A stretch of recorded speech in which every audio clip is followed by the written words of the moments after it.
Piégés sous les bombes, le calvaire invisible des travailleurs africains au Liban. Saviez-vous qu'au Liban, des dizaines de milliers de travailleurs domestiques sont légalement piégés dans ce que les ONG appellent l'esclavage moderne? Le coupable? Le système de la kafala, qui lie leur statut juridique à un seul employeur. Pour eux, impossible de changer de travail ou de fuir le pays sans la permission de leur patron. Avec l'intensification de la guerre en mars 2026, leur situation est devenue un véritable cauchemar. Des employeurs fuyant les bombardements les abandonnent, parfois même en les enfermant dans les maisons.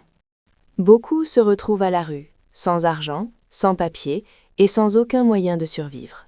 L'activiste Bankshi Yimmer, elle-même ancienne travailleuse domestique, est submergée d'appels à l'aide. Cette crise s'ajoute à des années d'abus, salaires non payés, confinement et violences physiques. Une enquête de 2008 révélait qu'une travailleuse domestique mourait chaque semaine de causes non naturelles, comme des suicides. Le racisme est aussi profondément ancré, comme l'a vécu la cinéaste Lama Elamine à l'aéroport de Beyrouth.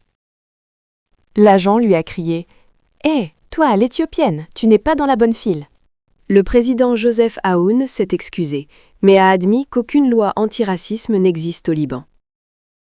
Pendant la guerre, les abris pour déplacés sont souvent réservés aux citoyens libanais, les laissant dehors. Leurs enfants, souvent apatrides, se voient refuser l'accès à l'éducation, créant une génération perdue. La Commission africaine des droits de l'homme a appelé les États africains à rapatrier d'urgence leurs ressortissants.